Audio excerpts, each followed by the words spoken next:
Today we're going to talk about making lemonade. Now, we're also going to celebrate Cinco de Mayo. And I got to tell you, when I first sent my list to Linda of what we were going to talk about, and when we first decided Cinco de Mayo is going to be the potluck and everything afterwards, Linda said, you really need to change that title. You need to be making margaritas. But I decided that lose a little bit in the translation, so we're going to stick to lemonade. What's it based on? Oh, it's that saying we all know, right? If life gives you lemons, make lemonade. That's actually an amazingly spiritual principle. Something that's taught throughout the Bible, actually. What it means is if you don't get what you want, embrace what comes and make something out of it. If you don't get what you want, don't just reject life. Don't just say, okay, I didn't get what I wanted. Embrace what you do get and make something out of it. Now, basically, it's based around the spiritual idea that there is some blessing to be gleaned, some blessing hidden in everything. It's right on top in the good stuff. Wow, this is such a blessing. And then we have a challenge, a failure, a difficulty, not getting what we want. And we need to know there's a blessing hidden there if we're willing to look for it. If you're willing to dig deep enough, if you're willing to embrace what life brings you, well, some good will come out of this. That's what we need to know. Some good will come out of this. Everything. If you're looking for it, some good will come out of it. Basically, we need to expect that good comes out of evil. Now, I can't do this subject without telling a story that I have told over and over and over before. So most of you know it is the story of Peggy Lamar, who lived in Venice, Florida. I was the minister when I was 30 years old. I was selected as the minister of Venice. Now, that was a match because in Venice, as I used to explain to everybody, at least when I lived there, if you were driving down the road and you saw anyone under the age of 65, you hit the brakes, you stopped, you pointed, and you said, a young person.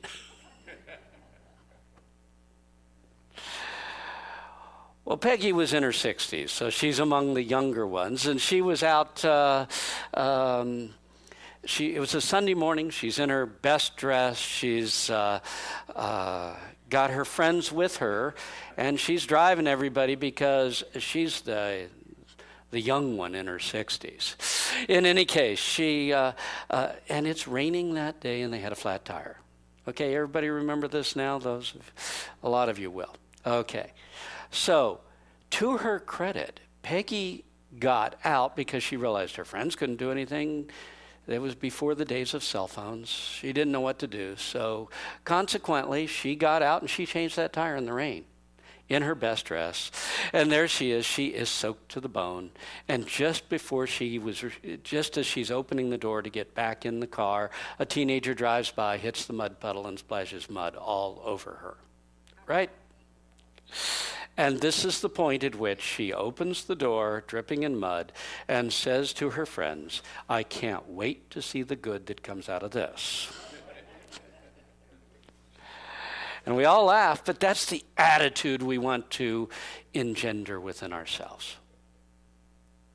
I can't wait to see the good that comes out of this. When things are at their worst, we need to know it's still leading somewhere. There is some good will surface through this whole experience.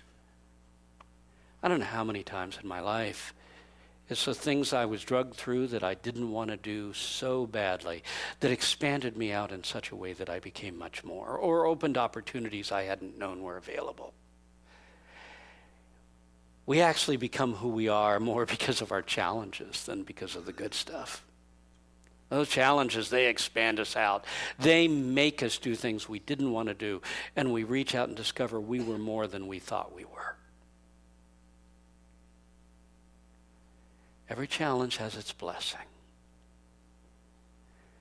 So when life gives you lemons, when things don't work out the way you want them to, embrace it. Make something out of it. See it as a step along the way that will lead somewhere good. That I prayed for this and I got this. Well, then work with it. And go with it. You got to know that good comes out of evil. Good comes out of evil. Remember the story of Jacob wrestling with the angel? Here he is wrestling with his angel in the middle of the night, and the angel's not playing fair. He's doing all kinds of things. He makes his hip go out of joint. He does all kinds of things to make it really hard, really difficult, and really painful. But Jacob won't let him go. He won't let the experience go until he says, I won't release you till you give me your blessing. Till you get a blessing. And we need to look for that blessing in that challenge that is really giving us a hard time until we find it, until it leads somewhere good. We need to know that down the road this is going somewhere. That there is a spirit that is constantly carrying us to higher ground, even when we're doing stuff we do not want to go through.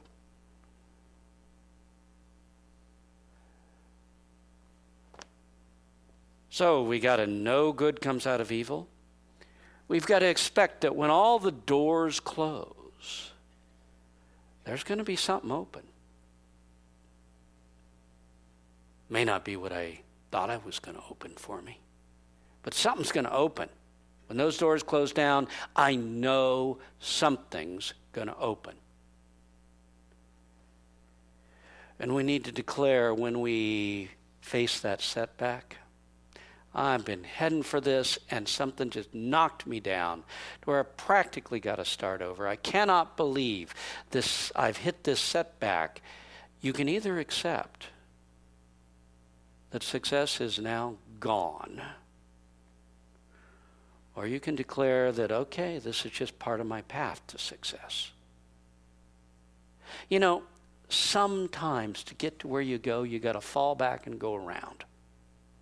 And if that's what's required, you're willing to do it, to create a better life, to get to a better space. And all of this is based on a faith that I've been alluding to here all along. The Spirit is carrying you to your highest good. God loves you and wants for you to have a good life, and is constantly using both those carrots and the sticks, okay? Both those good things that happen and those really hard to digest things that happen. And Spirit's moving through it all to carry you to a space where something good can unfold. Sometimes it's a while, but it eventually leads to something more.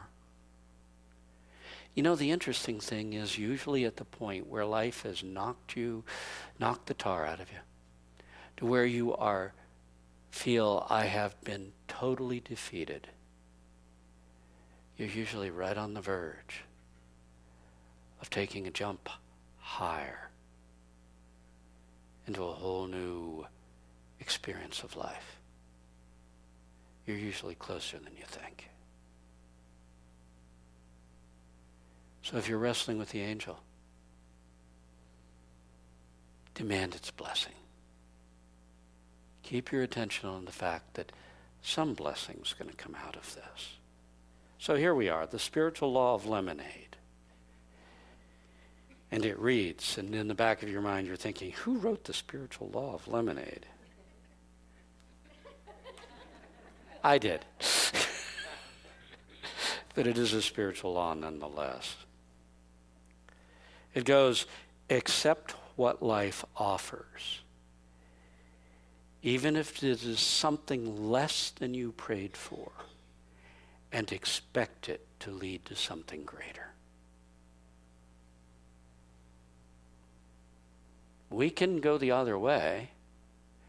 We can say, nope, that's not it. That's not it. And that go on for years. And 50 years later, no, that's not it either. Or we can start embracing life as it is right now.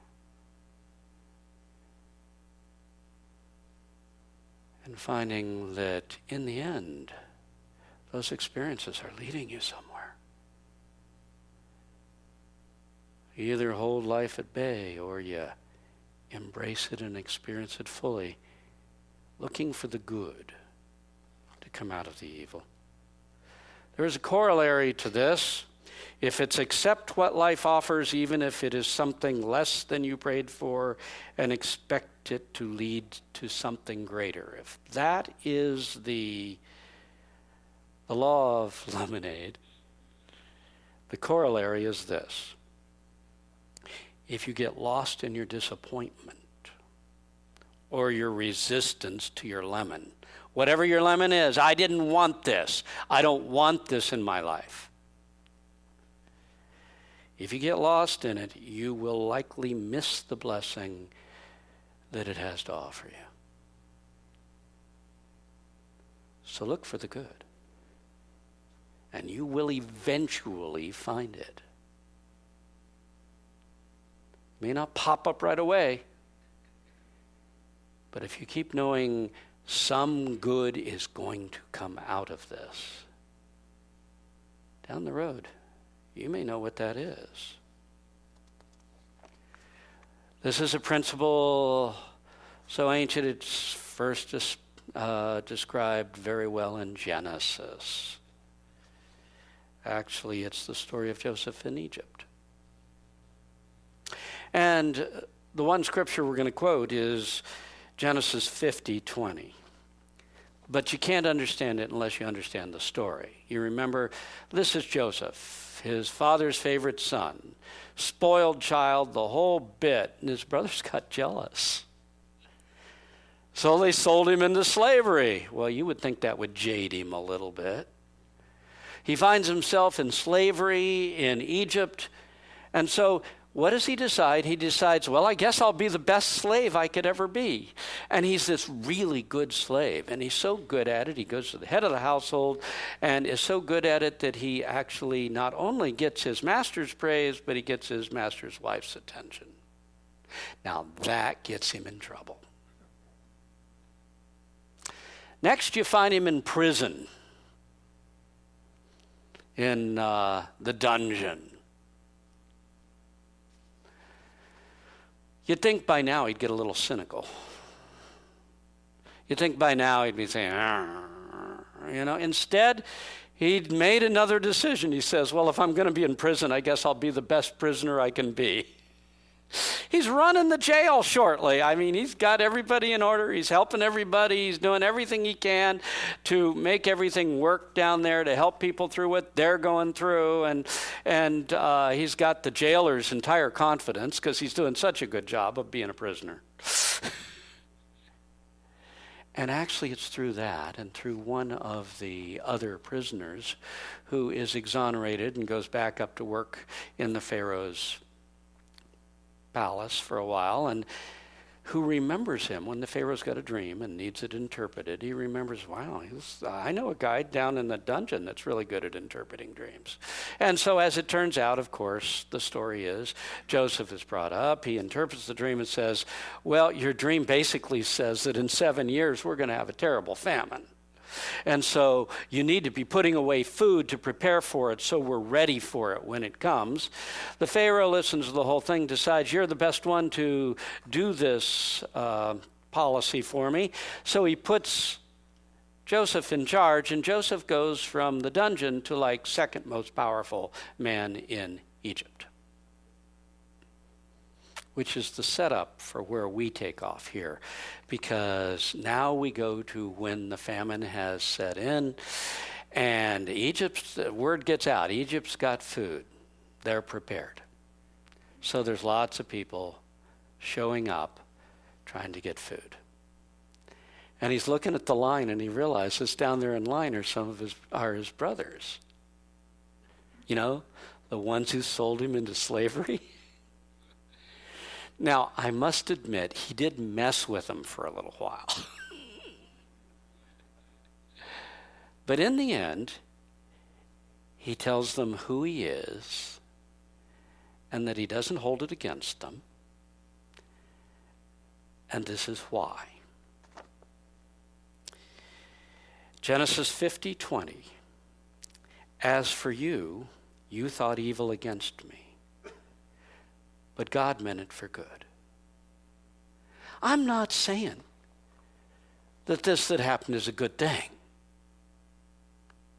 But I'm saying God means it for good, that there can be good come out of it. Being sold into slavery, cast into prison, was his path to being the second most powerful man in Egypt. And when we meet our challenges, we can either face them poorly and remain right down there sunk in them, or we can embrace life in spite of what seems to be offered us and see where it'll lead us. We can take our lemons and make it into lemonade. In Matthew 5:39-41, Jesus said, I say to you that you should not resist evil. But whoever strikes you on your right cheek, turn to him the other also. And if anyone wishes to sue you at the court and take away your shirt, let him have your robe also. And whoever compels you to carry a burden for a mile, go with him 2 miles.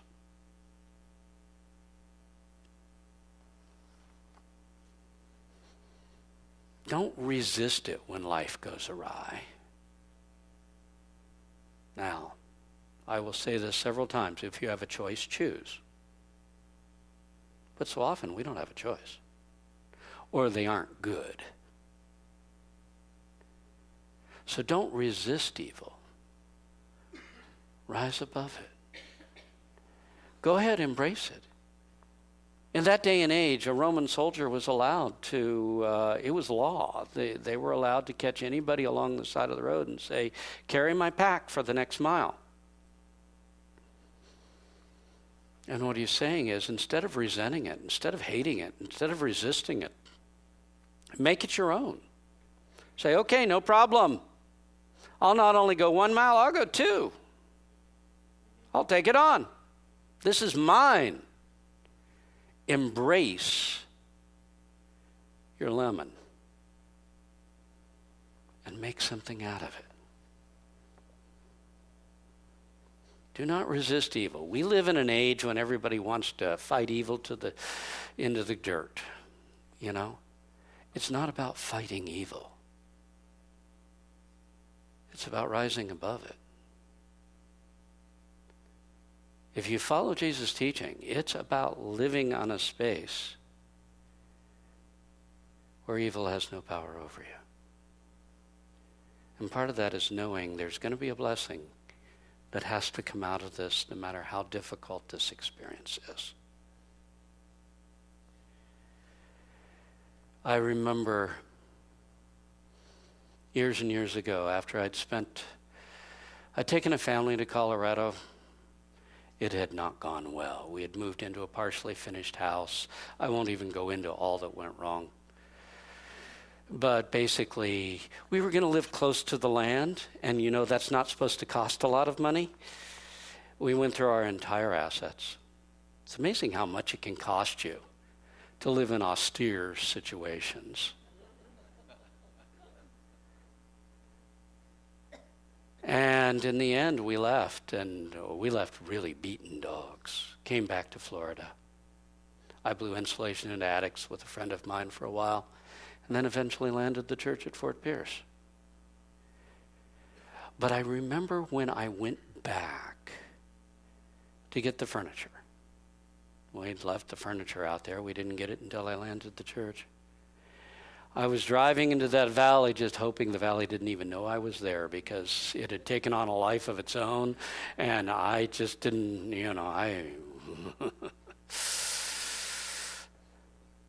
And as I drove out, I realized I had died. Who I was had been totally defeated, had literally died. And I was kind of in that moment of mourning who I was,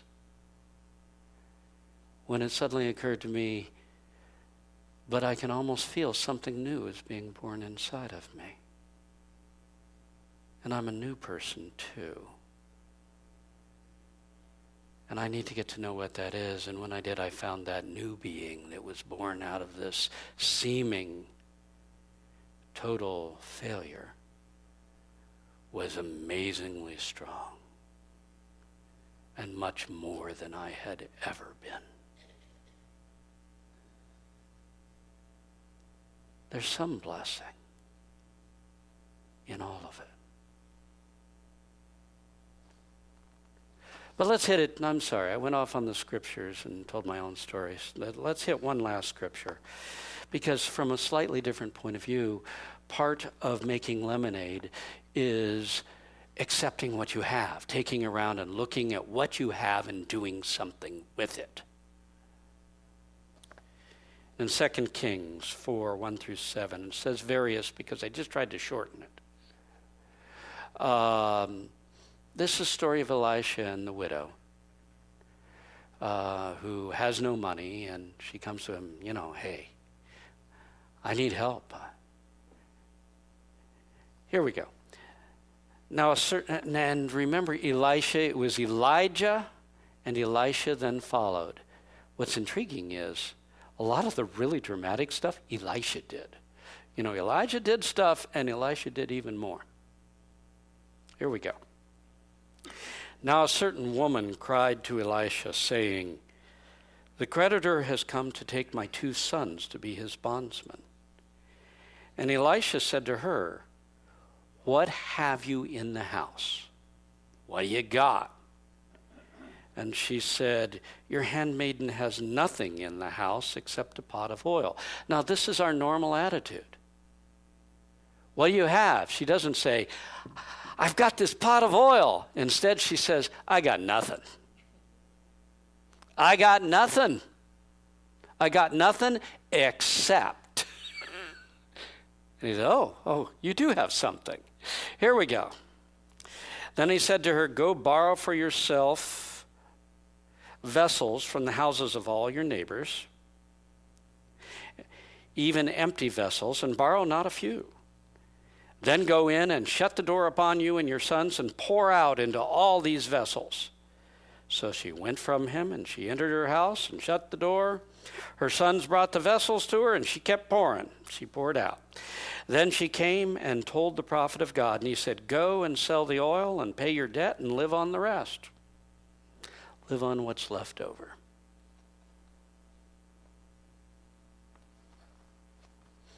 She ain't got nothing but a pot of oil.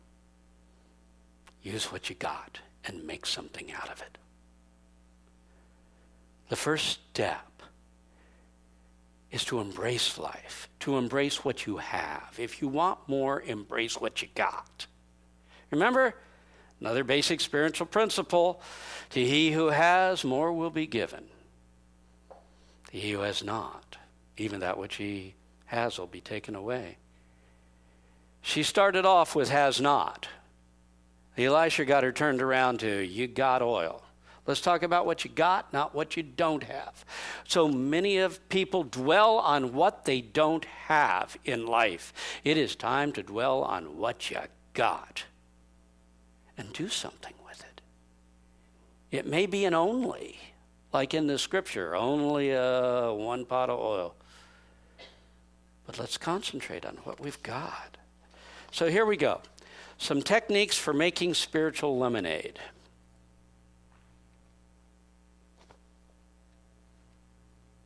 Yeah, you aren't going to hear that everywhere. Here we go. Number 1. Accept your lemons and embrace them. Accept those things that you've got that you're going, what a lemon. I have to put up with this. I have to put up with that. That attitude won't improve things.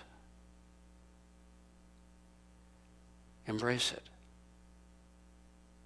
I got one pot of oil. I got whatever it is. Take a look at what you have and embrace it. So if you say, I've got to do this, and this thing I've got to go do is a real lemon. Okay, I agree. Is there a choice? Well, yeah, I could choose not to do it, and I'd lose my job. Okay, if you want to, make that choice. No, I think I'd like to keep my job. Okay, then, you made a choice. If there's a choice, if you're offered two things and there's a choice, you are allowed to choose. You don't have to do the hard stuff every single time. You are allowed to choose. But so often there's no choice, or at least not one we're happy with. I've said for years that telling the difference between good and bad is kindergarten. All the more advanced lessons have to do with choosing between bad and worse. What'll do the least damage of the choices I'm offered? Now that takes some skill. So here we are. Accept what life brings you and realize it's your path to more. You don't have to say this is going to be the end. You don't have to say this is what's going to happen and that's all there is. Just accept it, embrace it, be grateful, see how this can lead to more. Use it and do a good job with it. Be the best at whatever you must do. Just remember Joseph in Egypt, who was the best at being a slave, and that didn't do him too good, so he then had to be the best at being a prisoner. But that finally got him there, okay? Be the best at whatever you're doing. My son Joshua showed up, he went back to school in his 30s, and he got this internship at the FDA as a student. And he went in and he was going to school part-time, so he actually was able to extend this internship. And he had this tremendous work ethic, and so he'd do what he was doing, and then he'd go find somebody else who could give him something else. And they got around, you need some help, we'll send Joshua over. And Joshua started working with this one guy who was in purchasing. And he was the head of purchasing, and he was about to retire, and nobody seemed to believe him. They weren't training anybody else. So in the end, he trained Joshua. Here's this student intern who was shortly given the corner office. Because he's the only one who knew how to do the job.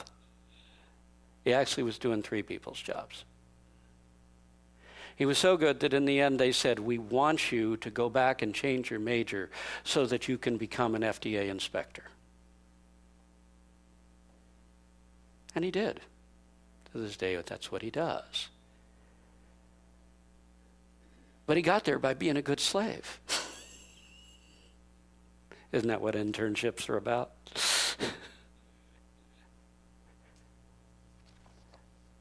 Accept what you got and make something out of it. Number 2, expect good to come out of evil. We want to divide the world and our life into 2 sections, the good stuff and the evil stuff. And we want to say, ooh, this bad stuff, just try to close down and try to pay as little attention to it as possible. And the spiritual law is embrace it and expect some good to eventually come out of this. Being sold into slavery and going into prison, that ain't a good thing, but some good came out of it. And that's what we want to do. If I got to go through this, I'm going to know some good is eventually going to come out of this. I can't wait to see the good that comes out of this. That needs to be our attitude. Number 3, use what you got. We're often so taken with what we don't have. I don't have this, and I don't have that. I don't have a college education. I don't have...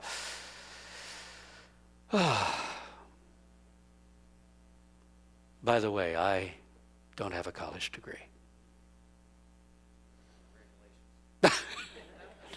I don't know whether you can still do that in this day and age, but I've got 2 years in an elite engineering school, 1 year in a community college, 2 years in ministerial school. When I was out in Colorado during that period of time, I needed a job. I went in to see them, says, I'm sure you can't use me, but I have 5 years higher education without a degree. And the lady looked at me and said, you have education?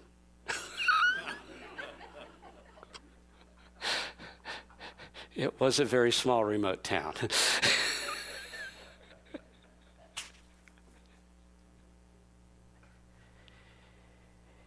I know we've got our reasons we're held back and we have to fail. But you don't have to. You need to know what you got. What do I have? Whether it's the job, things, money, friends, family, skills, opportunities, ideas. Use what you got. Catherine Ponder told a story in her book, Dynamic Laws of Prosperity. Now this story comes from the 50s. And since we're not that far away from the new 50s, it's going to be back a while. That certainly is true.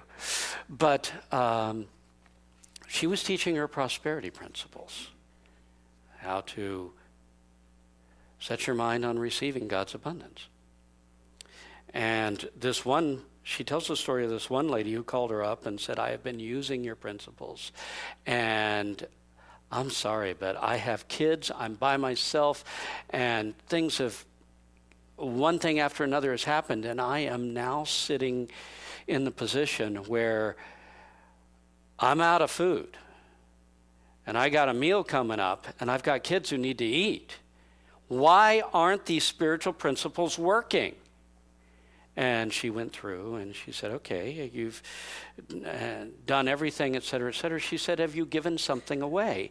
And like the woman with the oil, she said, given something away? Haven't you been hearing me? I got nothing. I don't have anything. And that's when Catherine Ponder said, that's your problem. Everybody's got something. What do you have? And that's when she said, well, that you could give away. She said, there's flowers outside in the garden and the neighbors are shut in. I'll go cut some flowers and I can take them to her. Well, good. To he who has, more will be given. To he who has not, that's a slippery slope. And so the outcome of the story is that within a couple of hours, someone delivered a big basket of food to the household. She was offered a job within a day or two. Basically, they got back on their feet. And Catherine Ponder claims to this day that she did not call anyone or let anyone know that they needed to bring food. It just happened. Okay? Use what you got. You've always got something. Use what you've got and make something out of it. Do you have a skill? You may not value it, but I'll bet someone else does. Do you have things hanging around the house? So often they're hanging around, and I know when it's food, it's easier for me to go out and get something that I can think of for the moment than go in rummaging through the pantry and put something together. I really need to use my pantry more. And I'm trying to do that. But I guess where I am succeeding is in landscaping the house. We lived on this property for 26 years now, and I've put in plants all over the place during that period of time, most of which have not necessarily flourished where I put them and don't belong there. So here I am, it's time to landscape the house. So I guess I should go down to Home Depot and just buy all new plants. But hey, I'm having a lot of fun digging up all the stuff that did manage to barely survive and put it where it now belongs and put things together. And I'm creating gardens with, I had azalea. I've got a beautiful azalea garden in the middle of my driveway now that came from these little straggly things that were hanging around under the oak that I didn't even know were there. They were covered with weeds so badly. And now they're flourishing. So the bottom line is I am landscaping my property with stuff that's on the property. I'm just putting it in the right place. Plus the fact that over the years I've had a chance to learn what wild things grow and what doesn't. And sometimes I go, okay, well, this grows really, so there's wild certain things that I'm able to put in places that look really good. So the bottom line, I'm using what I got. Yeah, I'm supplementing with some few things, but I'm using what I got, just moving everything around. And it's coming together very nicely. You have more than you realize if you're willing to look at what you've got. Number 4, one of the ways to make lemonade is to actually look for the lemons, okay? Most of the time we think life gives you lemonades, make lemonade. Well, this one is look for a need and fill it. That's one of the ways to prosper in this life. Look for a need and fill it. Years ago, I had a friend, and we still communicate online some of the time now. She grew up in Australia, and now she lives all over the world. But she told me a long time ago when we were both in the Fort Pierce area, Vero area, that her family history. And her father had been a builder, and he was building his own house. And when it came to the formica for this is back in the 60s, when it came to the formica to be put on the countertops, he discovered that in Australia there are two styles of formica, or there were in the 60s. One light, one dark. That's it. 2 styles. Which one do you want? And he'd been to America, and he understood there were all kinds of formica over here. And so in the end, to get what he wanted, he had to import some formica from the U.S. Well, in the end, he decided, hey, I may not be the only one who actually would like to have more than 2 choices. And he started importing formica from the U.S. into Australia, and he became quite wealthy, finding a need and filling it.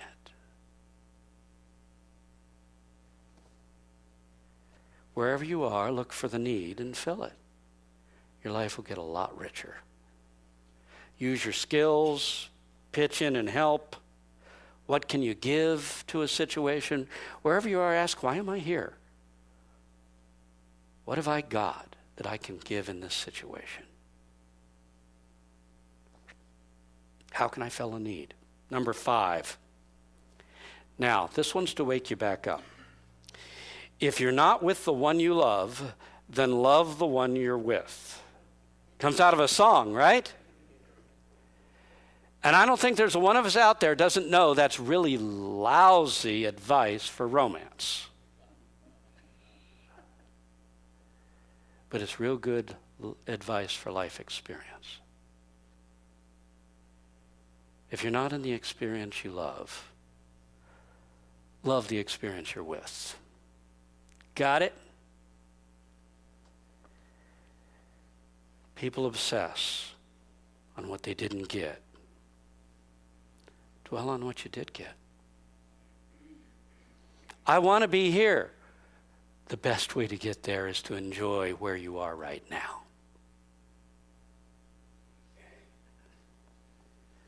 Love what you're doing now, even if it's not where you want to be. You're not saying, okay, I'm settling for this and I'll never have more. You're saying, I'm going to prove worthy over a little so I can have much. That's what you're saying. You prove worthy over a little by enjoying the little, by cherishing it, by embracing it, by loving it. Love where you are. Number 6, we're getting there. In the midst of chaos, declare divine order. When everything is just going haywire on you and you can't see how anything's ever going to work out, you declare God is there. You declare this is in divine order. It's amazing how just knowing there's an order, even if you can't see it, before long that order starts to appear. It's amazing how that works. And that leads us to number 7. And the last one, realize every setback is just a part of my path to success. Every setback is just a part of my path to success. Remember the old adage, 3 steps forward, 1 back? Guess what? If you go 3 forward, 1 back, and then 3 forward, 1 back, and then 3 forward, 1 back, you're still getting somewhere.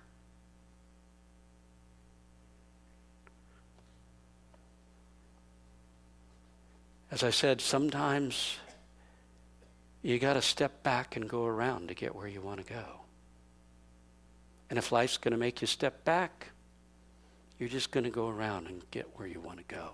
It's just part of the path to where I've in the past said one of the most dynamic spiritual qualities you have at your disposal is the intent of your being, attaching your intent. This is my intent to go here, to live this type of life, to establish this in my life. That is my intent. Well, if the first time something goes wrong, it throws you off track, your intent was not very strong. The intent of your being is like attaching an unbreakable cord to that intent. And if life kicks you back, you're still connected. You just know it's going to be a different, I'm going to go around. I've got to go around this way to get there. I've got to do something else to get there. Every setback is just a part of your path to success. And surprisingly enough, it's sometimes the setbacks that put us in the position where we can succeed. So, 23rd Psalm last week, he prepares a table before me in the presence of mine enemies. We need to know that even when things are going wrong, Spirit is preparing a table. It's leading somewhere. Some good is going to come out of this. So, if life brings you lemons, make lemonade, right? And why do we do this? Because we know with certainty God is always leading us to our highest good. You are a beloved child of God. Don't blame your failure on God. We do that all by ourselves. Instead, I know that God is always leading me to my highest good. And I know I can find a blessing, even out of those things that appear evil. I'm going to wrestle with that angel, whether it's a difficulty, a challenge, even a tragedy. There is some blessing here for me, and I'm going to claim it. People may have meant it for evil, but God meant it for good. Whatever evil faces you, remember, God can mean it for good. Good can come out of this. So let's close our eyes. Father, we give thanks for thy Spirit leading us through this life. Open our eyes that we may see the blessing hidden even in the dark places. thy will be done to each and every one of us. Amen. If the ushers would come forward, we'll prepare for our offering.